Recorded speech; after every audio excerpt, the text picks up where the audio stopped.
ready, we call the board meeting together. Would you please stand for the pledge? I pledge allegiance to the flag of the United States of America and to the republic for which it stands, one nation, under God, indivisible, with liberty and justice for all. And the Texas flag. Honor the Texas flag.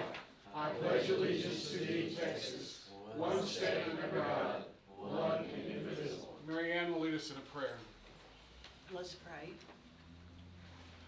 Dear Lord, we thank you so much for what you've given us here in Gatesville. We thank you for this community, for this school, all of those who work at the school, all the kids in the school district. Please help us decide and choose good answers for problems that we have. Bless Dr. Pollard, all the teachers, everyone in the district, and all the parents. We thank you so much for your son. In his name we pray. Amen. Amen.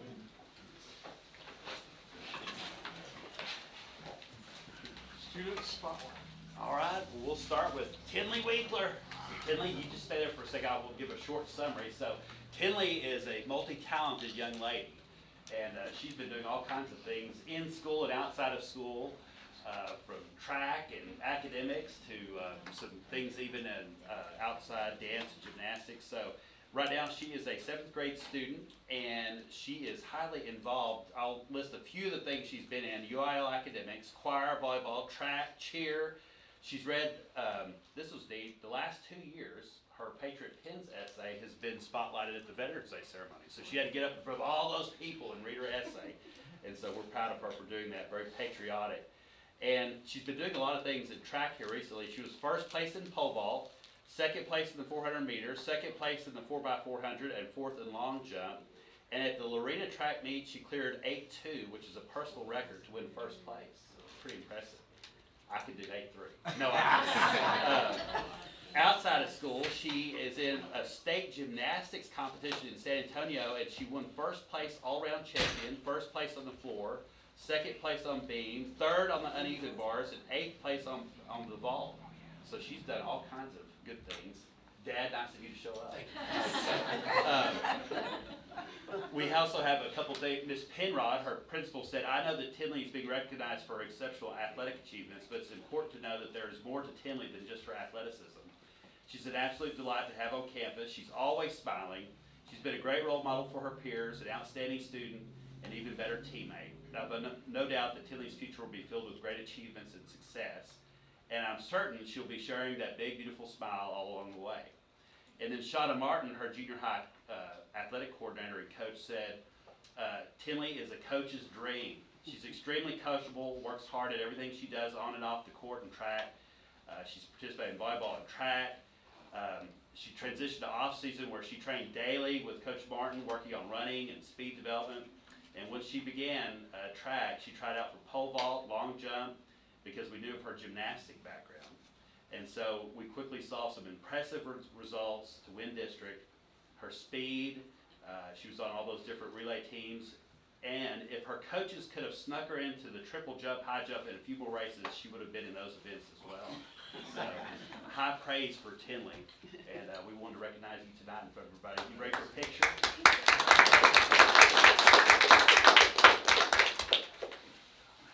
Are any folks from junior high here? I think they had to go to some stuff, so no, it'll just. Oh, no, there's Susie. She's here. I then have to go to something. Okay, that's right. That's right. I have to go to NHS. Yeah. Count 3. 1, 2, 3. Thank you. I want to get one. Yeah, sure. Thank you. Good job. Thank you. Do you have a speech for us? Don't play much now. Just do a flip or something. Yeah. Yeah. So are you going for Bears record? I'm gonna try. And we head to regional gymnastics meet this Thursday. Busy young lady. So, all right. Someone else that can jump their hoops, Annie Mae. So Annie Mae's our staff spotlight, and she's been a high-performing employee now for many years, very stable, very consistent, and she deals with our behavioral students. And so that sometimes can be a difficult job, but also very rewarding. and Annie's very good at that. She's good at building a rapport with those kids, the families love her, and she's also kind of acting as our lead behavior teacher across the district. So she's mentoring other behavior teachers at all the other campuses. And so Keegan had the following to say about Annie Mae. She's done a phenomenal job overseeing our PASS program. She strives to meet each child where they are and provide them individual support they need to be successful. She goes above and beyond developing relationships with parents and students and providing teachers classroom support. This year, Annie started a behavior RTI program called the Zones of Regulation, where she served over 150 children this semester, working proactively to teach our students emotional regulation strategies. She's a tremendous asset to our students, teachers, and campus, and she makes Gatesville Elementary a better place every day. And we enjoy her great sense of humor. So, Annie, we're very proud of you. She does a great job. It's a hard job, but she does it with a lot of pride and dignity and helps those other teachers. I know they appreciate it. All right. Annie, you ready? Elementary folks, y'all come on up. Anybody that works with Annie that wants to take a picture. Yeah. 1, 2, 3. Thank you.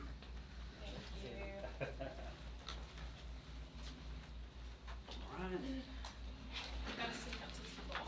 Yeah, you can sneak out any if you need to. We can't miss T-ball game. That's right, that's right, yeah. Thank you. All right. Thank you. Thank you. And we have one last recognition. It's a community spotlight because we have a group of guys and gals here tonight that do a lot for us. And they are our Friends on Duty. And that was something that started last year. And I remember the meeting where Mary Ann, I remember it started out as Dads on Duty. And Mary Ann said, well, let's make it more inclusive and just call it Friends on Duty. And so we were able to get all kinds of folks to come. And I remember Adam Fitzer calling and being the first one really wanting to start that and be a part of it. I know then Adam started recruiting all of you guys, and the kids have really grown to know and appreciate these folks at the campuses. And they're just volunteers. They don't get paid a cent. Now some of them also work as nighttime security guards too.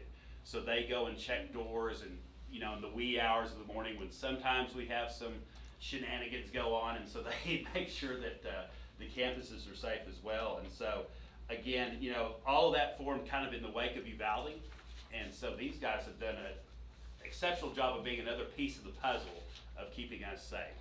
And so they work a ton of extra programs. And so tonight we're here to honor some of the most frequently serving FODs.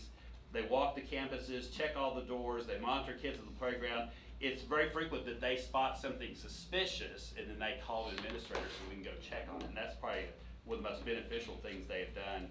They're an extra set of eyes to the campus, and so they're really important and have become really part of the school family. And so we're really glad to have them here tonight. So when I call your name, if y'all wouldn't mind, come on up and then stand up here and we'll take your picture, okay? Donnie Cole, you first.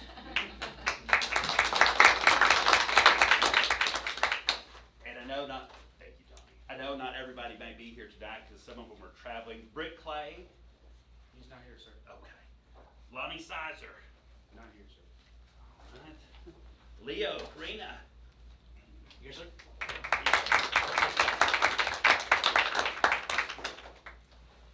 Joseph Schrader. Not here. Chuck Dare. Not here. Larry Seacrest.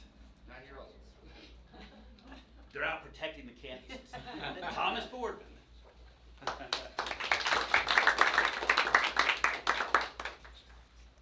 Loretta Brauchi. Bill Trotter.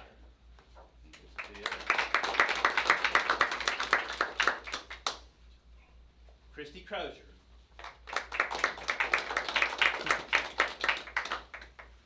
I know Adam Fitzer is returning from out of state. I think he had an engagement. And then Jason Oliver. Jason. Y'all squinch in here.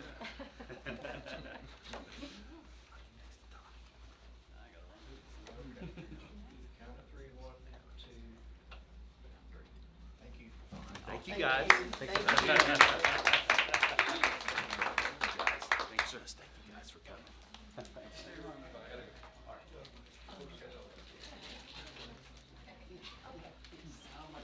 Thank you.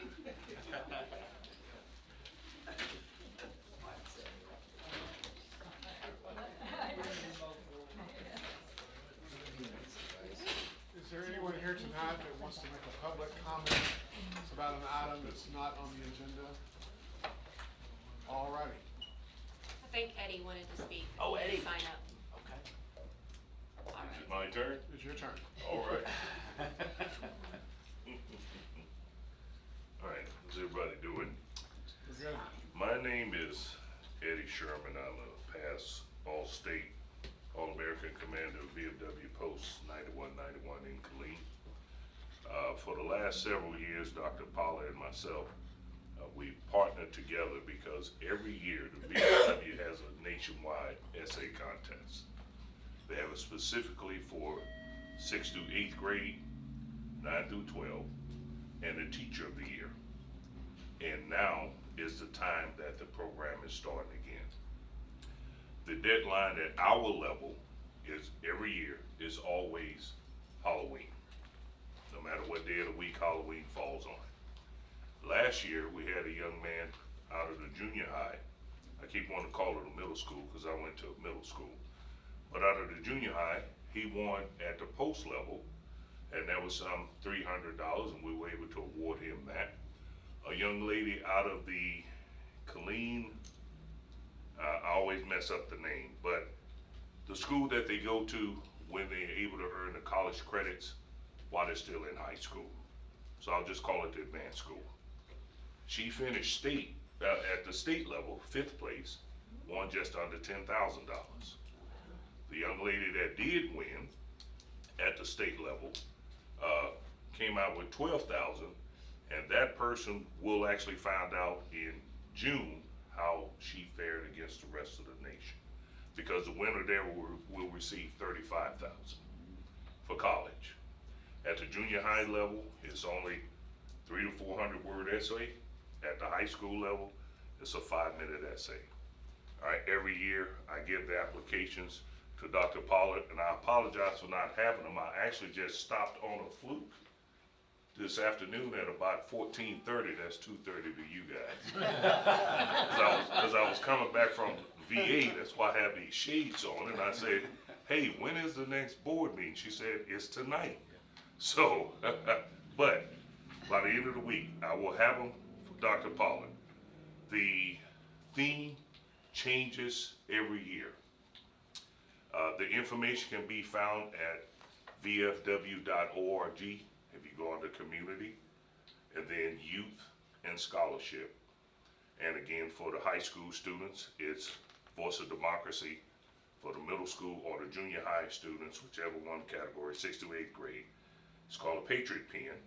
And then for the teachers, it's a Teacher of the Year. All right, it's something we do. We have a great time with it. We have lots of fun with it. We've actually been giving money away here in Gatesville for the last couple of years, 3 or 4 years in a row. I'd like to continue that, except we got to get more of the high school students to participate in it. You know, so I'm not pointing fingers at the good doctor here, but more high school students participating in it. But I will have the applications to the doctor. I'll arrange with his staff when I'll pick them up before Halloween, like we do every year. May or not get a chance to see me again before the school year is over, but when the school year starts again, just like I promised last school year, I'll be back again when you guys start again in, is it August? Yes. To remind you again that it's in October. All right, because we have to give the money away. It's something we enjoy doing. We worked hard for the nation defending it, and this is our way of giving it back to the community. You don't have to be a family member of a veteran to participate in the program. All right, you can also be homeschooled if anyone knows anyone that's homeschooled. All right, thank you for your time. Thank you. This brings us to consent agenda time. The following items are on consent agenda, and those are things that routinely we just pass and accept.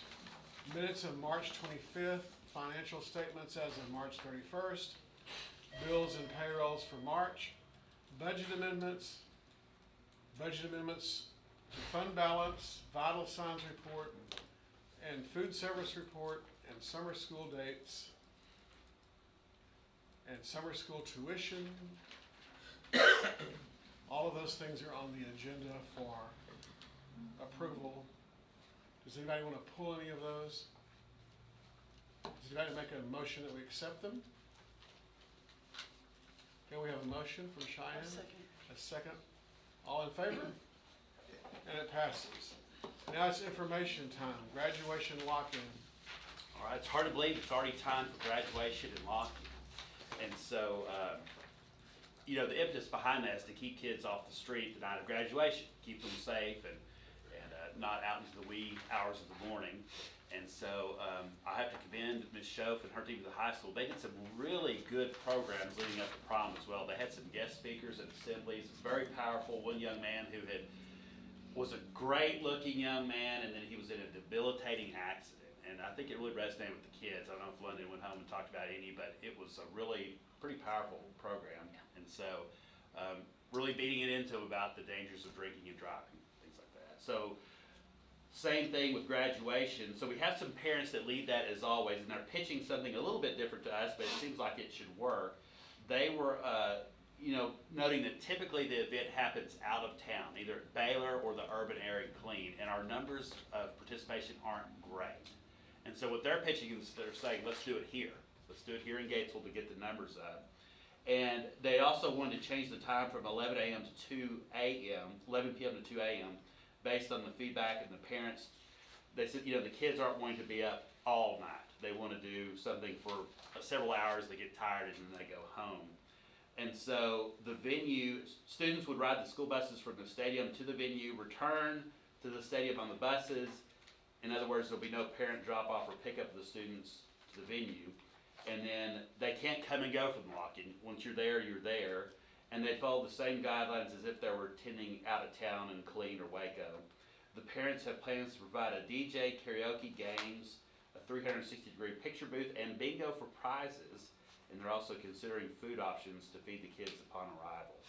And so that's kind of where they're at right now with their planning processes. We don't really, that's their thing. They do it.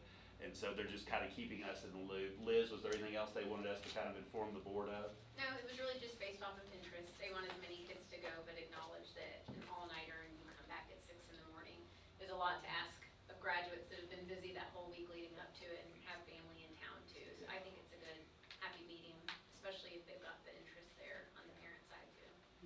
Matthew, do they have the venue yet?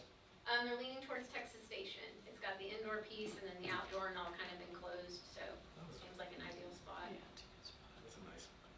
We want to see how the numbers compare as far as participation between like the typical urban airs that we've had years past versus this one. We're kind of thinking it's gonna help it. It's gonna bring more kids in, and that's the whole strategy. We want to get as many of them as we can involved in it. So, any questions about that? All right. That's good. All right, Medicaid.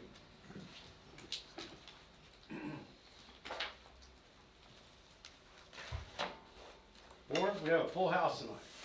Congratulations. Good to see Charles back. Charles. Okay, I've mentioned to you before that the Medicaid people out of Washington have made some drastic cuts to the Medicaid program. And we received notice back in December that we probably were looking at having to cut it down to maybe $350,000 in terms of our income for the current fiscal year. So the 22 is now, okay, I have this chart in your board book. Looks like this, kind of gives you a historical perspective of this program since the year 13-14. And is that something y'all can pull up relatively easy, or? Yes, we can get it. Barrett? I didn't warn you ahead of time, sorry. Now, I'm trying to see, let's see, how do we rotate it?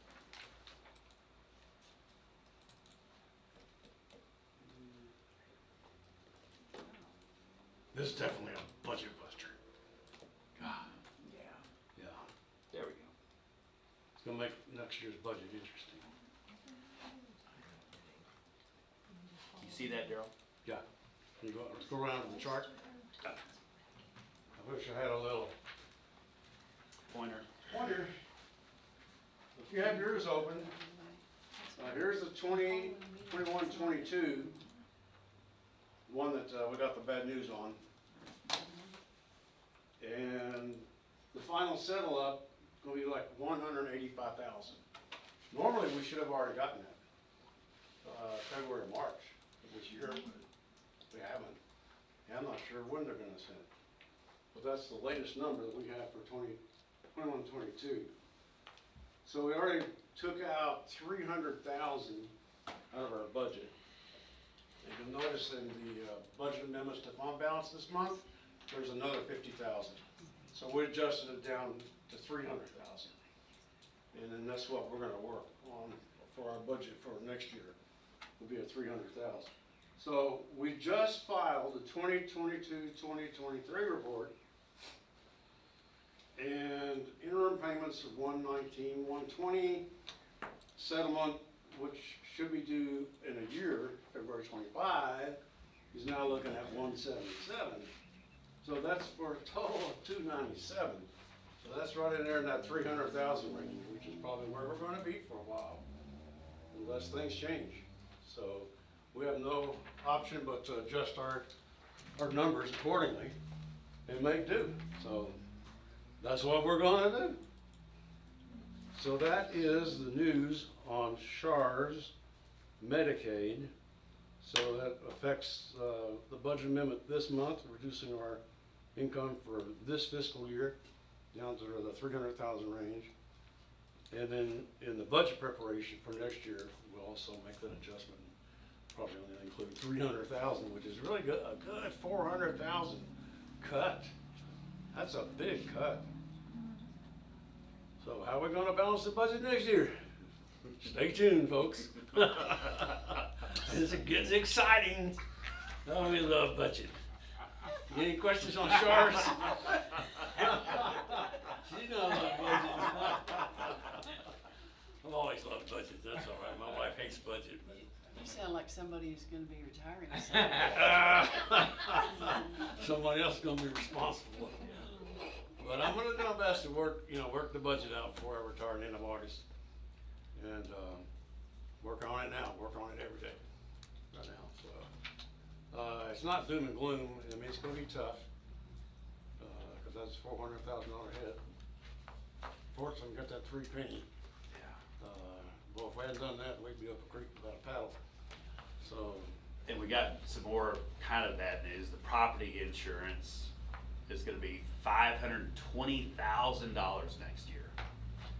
So to You don't insure. get all that news in one night. Well, They'd go home depressed. It was kind of a 1-2 punch in the same week. And, but Yep. just imagine to insure the buildings here, it's over $500,000. That for that 520,000, you get peace of mind. And that's it. But our agent was positive. Yeah, he was very positive. Because he's getting the 520,000. It's not gonna be a 20% increase. It's probably gonna be more like a 15% increase. But this next year, the premium is gonna be over $500,000. Those of you who've been at this for a while, you know, how those things is just gone up and up and up.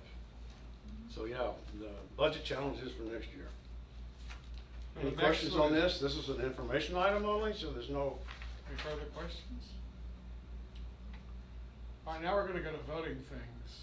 Energy cooperative.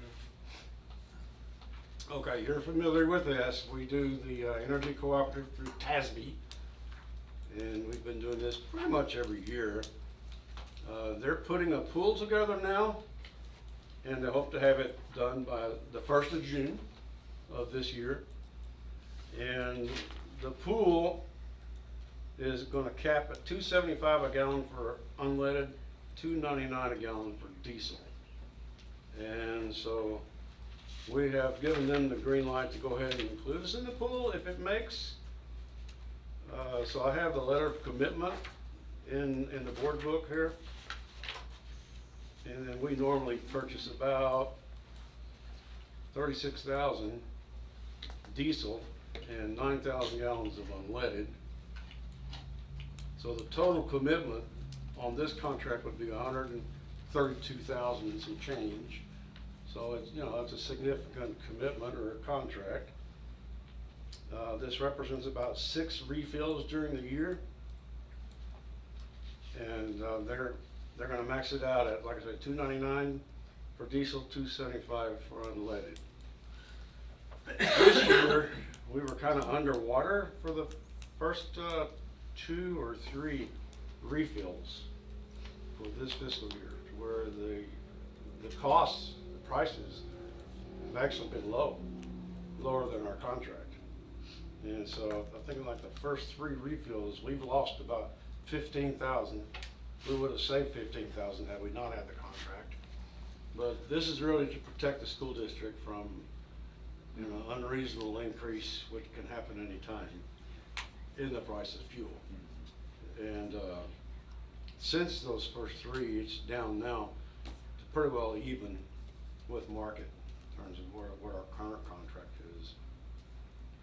So it's a, you know, it's a safe way to go to at least hedge your bets on the rates not going any higher than that, because if they do, we could get really hit hard, a lot more than 15,000. But that's really the first time I've noticed that we've actually lost a little on the contract. Usually we've done better.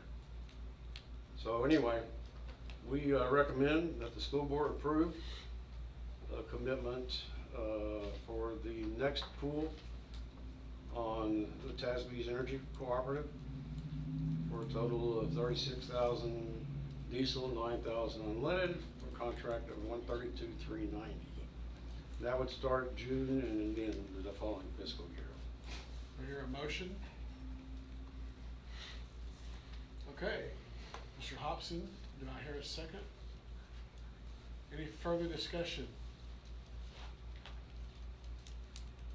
All in favor? Okay, carries. Yes. The second Thank was, you, Ward. Thanks. Yeah, gas jumped from 3 to 3.30 in one night, I remember, yeah. surplus items. We're gonna have a garage sale. We're gonna try. But a fancy one, it's all online, these sealed bids. I don't know if we went through this last year, I think we did, but this is my first time presenting this, but we do have several items in our maintenance and transportation departments that need to be put out for sealed bids and subsequently removed from the district inventory. There was an attachment that lists all of the, or shows a picture and a description of all of the items. We put this on the website, we advertise in the paper and on social media, and community members or school members, people in general are allowed to submit a sealed bid for the item. And we will accept sealed bids until May 15th. We will open the bids, determine the winner, and present the winners to you guys at the May 20th board meeting for your approval. Any questions about the process or the items? Where do you see the items to look at them? West Barn or? That will only, I don't know if we have them available for viewing. Like I said, this is my first time doing this. I know the pictures are posted online. I'd have to get with Toby to see exactly where they are, and we can post that with the description of the auction or the description of the process. Like if you wanted to see it in person, You wanna Charles, see before it? you bid on it. Actual. Yeah. Yeah, well, last time we did this, it was in the shop place at the high school. We could set a time with Toby for you to look at it. If there's some, Yeah. I believe most of this is over at the maintenance facility. The buses for sure are.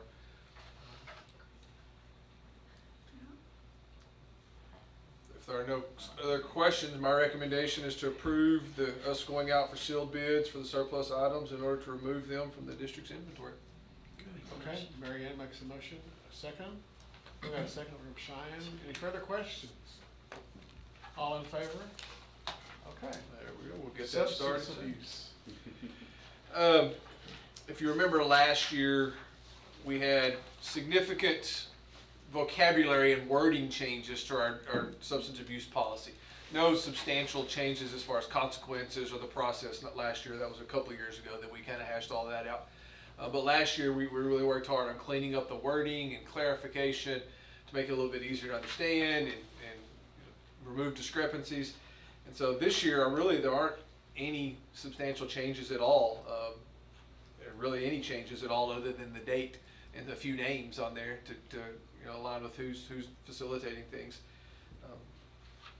But it is time for me to bring to you and get you to approve the 24-25 substance abuse policy.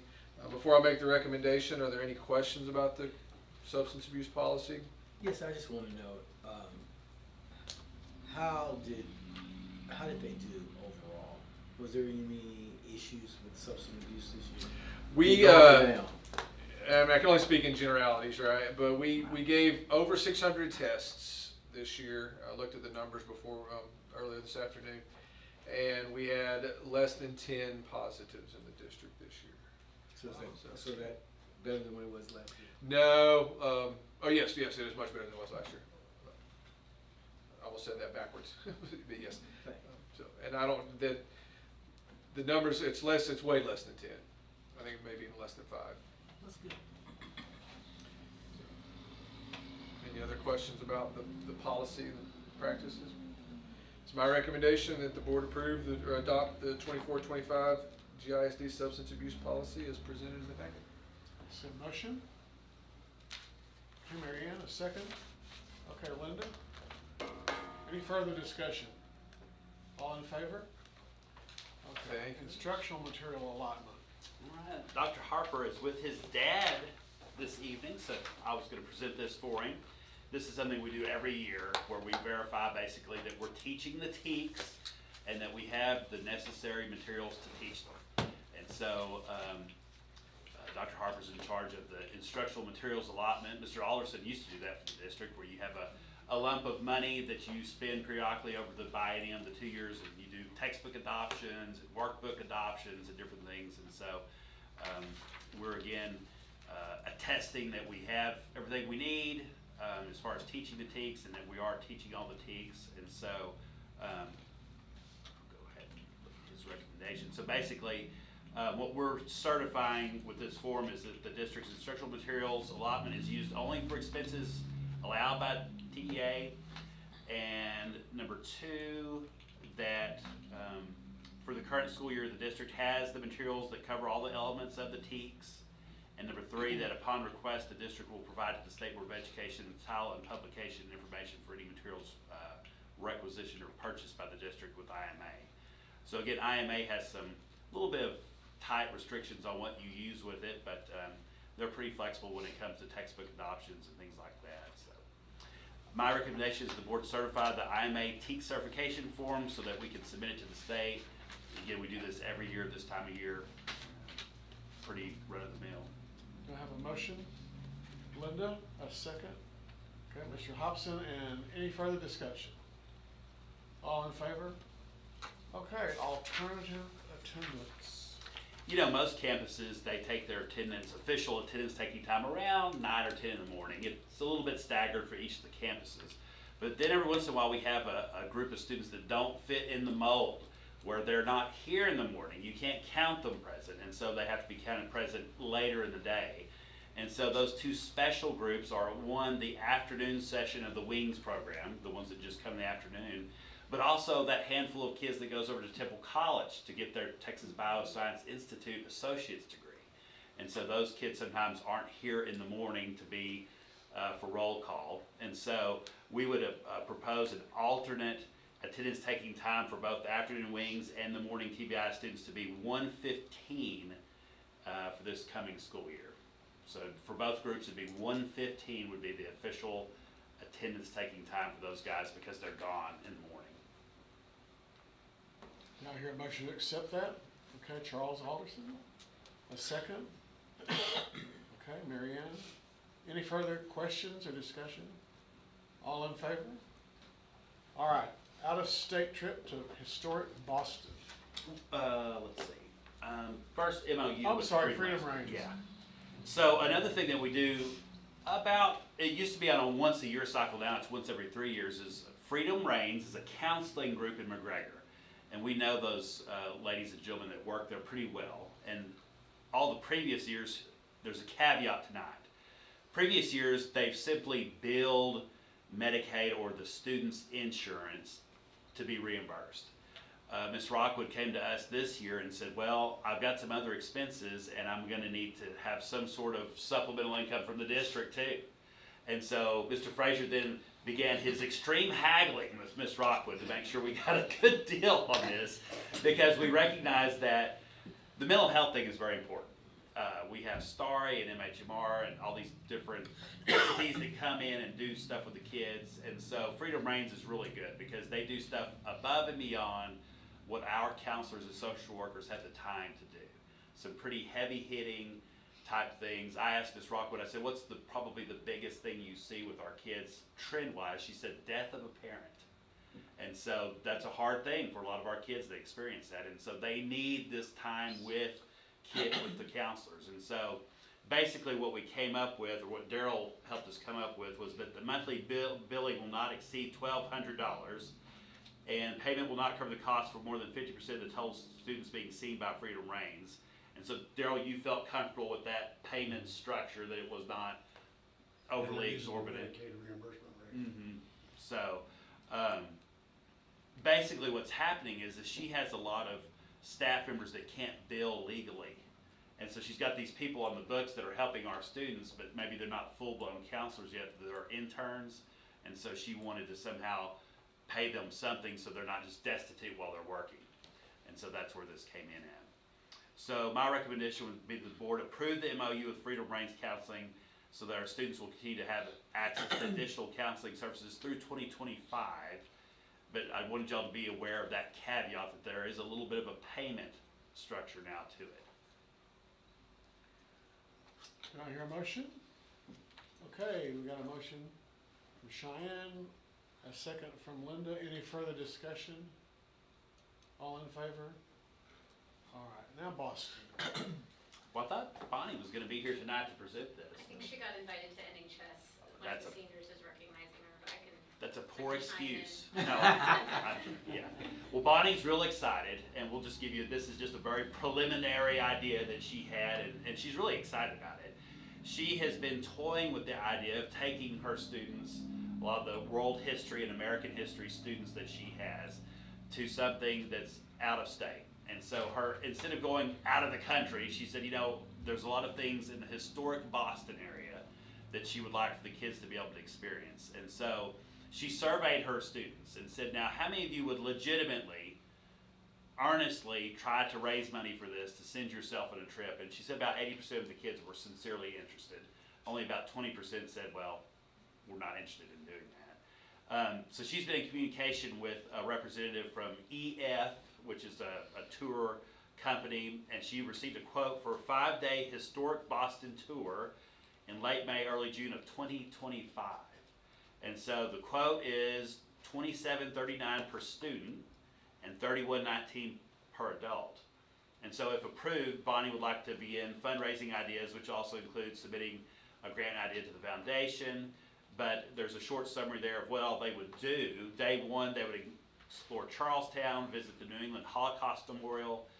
Day two, this is they visit the Boston Tea Party ships and museum, as well as a guided tour of Lexington and Concord, you know, those first Revolutionary War battle sites.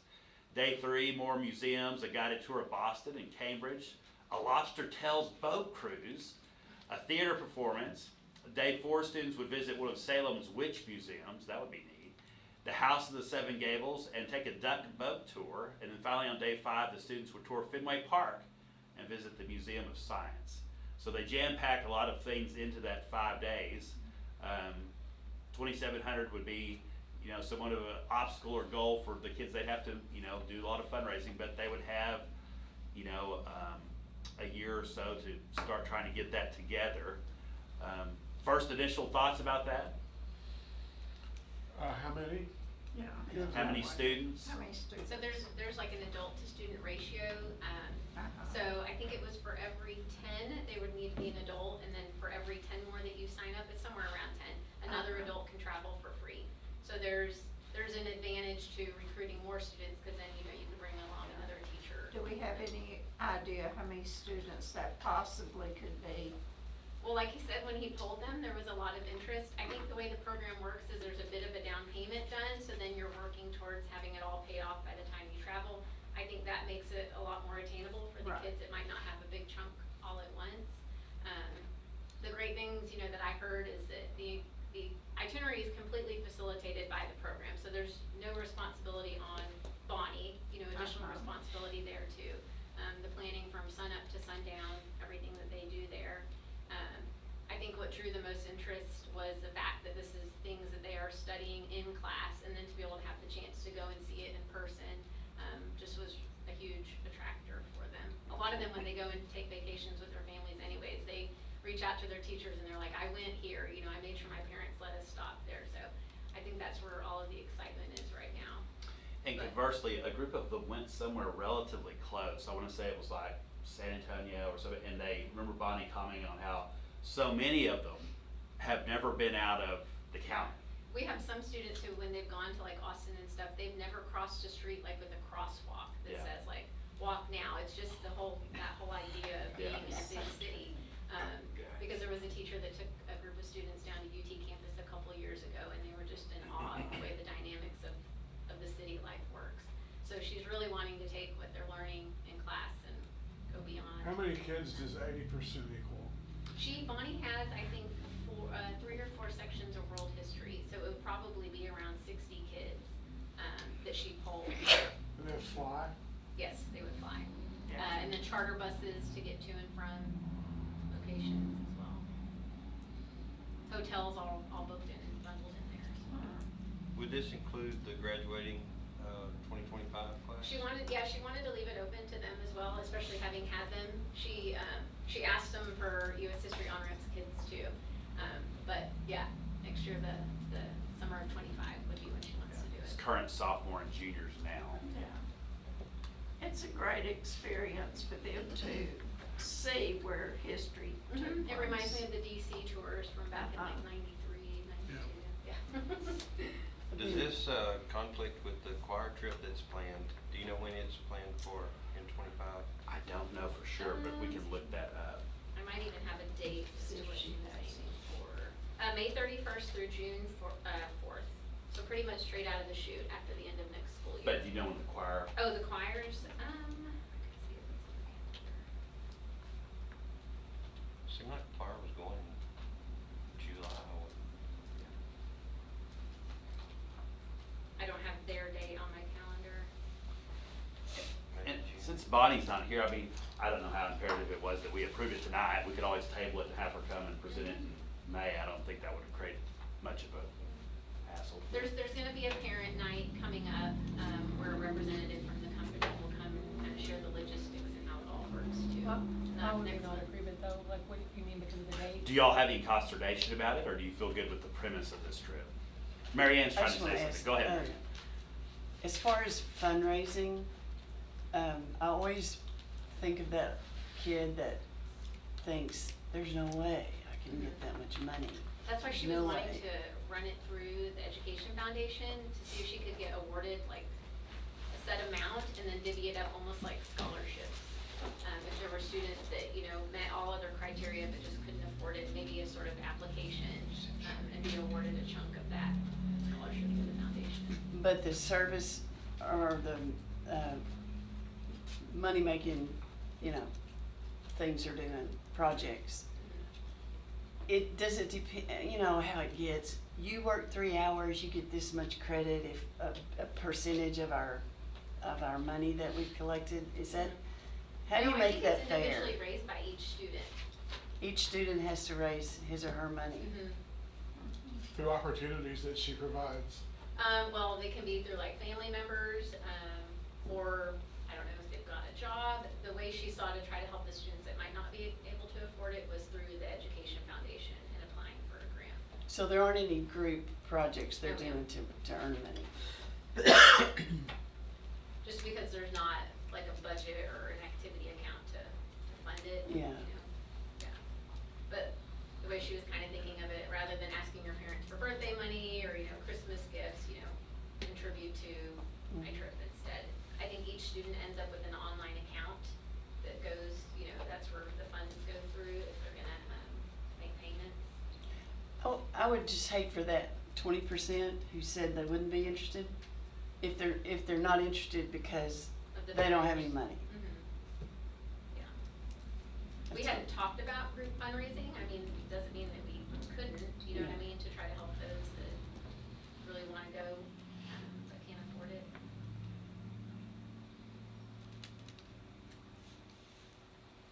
Any major reservations? I assume that includes, non-qualifying students that have disciplinary records or Yeah, we would, who've served time.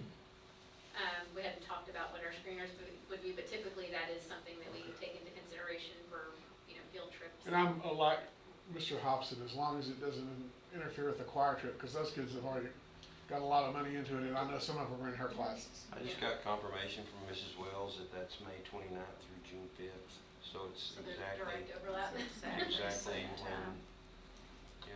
We could There have, might be some other options. oh yeah, I'm sure Dates, Bonnie so, could adjust yeah. the time of the tour.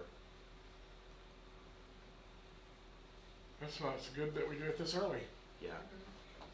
Do you think there could be the deal with 10 kids and the adult has to pay, and then 10 more kids, there's a free adult? Could we say all the adults have to pay, and the money that would go toward the adult could go to split up amongst the kids who, Possibly, yeah, I think That. that's just a part of the systems, Yeah. you know, processes, right? I just want everybody who wants to go to get to go. And there are some, you know, economic problems for some people. Well, I heard the number thrown out of like 60 kids. How many passengers does the Greyhound cost? Charter bus. That's included in It's the all cost. They included, but how many buses You are mean you instead gonna of need? flying? Will one bus haul 60 kids is my question. Not Are you sure. gonna have to have two buses? They still, I think it don't matter, because it still include, they might have to have two buses, but it's Yeah. gonna include. It doesn't change the cost Yeah. for us, for the student. Just the logistics of keeping the kids together. Yeah. Yeah, so that's the adult. Do y'all have any major reservations about the premise of the trip? No, I think it's wonderful. I would suggest she Great. sit down with, Jose. and, he can give her fundraising 101 on how to get it done. Because he knows how to do it. Well, I recommend the board approve the proposed out-of-state trip to historic Boston for the summer of 2025, and we can give y'all periodic updates on how it's going and the date that we change it to make sure it doesn't conflict with choir and fundraising ideas and different things like that. I've also heard rumors that the band might be going with the choir.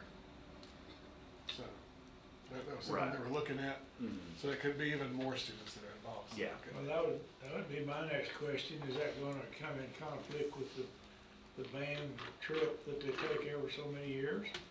We'll make Is sure, it every 4? we'll make sure that it doesn't conflict with band or choir. It's gonna be a good bit of. I know that they were talking. Somebody wants to go. I'll on make a both motion. trips. All right, Like my- a motion from the superintendent is to accept the premise of the trip. And Mary Ann gives the first hand up for that. So she makes a motion, and Mary Ann, and then seconded by Mr. Hobson. Okay, who's seconding it? Linda's raising her hand and he's raising his hand, so who's seconding it? She made the motion. Yes, Mary Ann made the motion, so who seconded He it? hasn't decided, but My eyes first beheld Mr. Hobson. Mr. Hobson. I want 'em to He has an go. awfully large hand. Okay, executive session begins. Did y'all vote? No, we need a Oh, vote. vote. All right, executive session begins at 6:20.